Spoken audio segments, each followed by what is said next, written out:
The Meta Quest 2 is the best virtual reality headset if you are looking to play games and enjoy immersive experiences in VR without being tethered to a PC or having to dock your phone. My name is Maddie, and in this video we will first unbox it.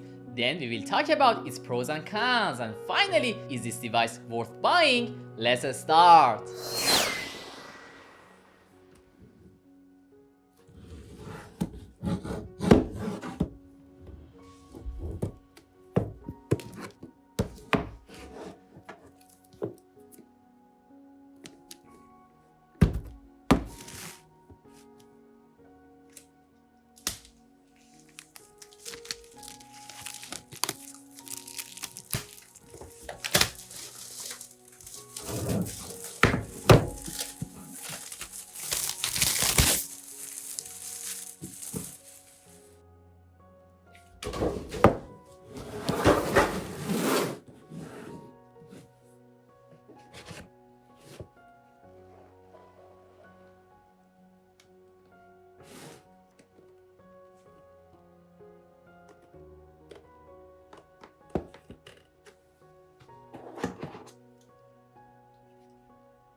For pros, doesn't require any cables.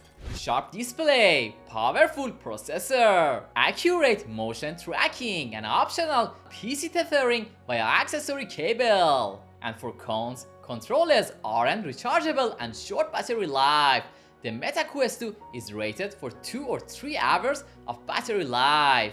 When it comes to design, the Meta Quest 2 is sleek for a virtual reality headset. Normally, VR headsets feature bulky goggles, but the Quest 2 replaces those with a light and comfortable headset that is 10% lighter than its predecessor. I really like to play with this device, and it's really a new experience, but still this technology needs time to reach that lovely evolution. Thank you so much for watching this video, and I hope this video was helpful for you. If you have any questions, please let me know. Subscribe to our channel so I can find awesome clear features and useful tools. See you soon in the next video.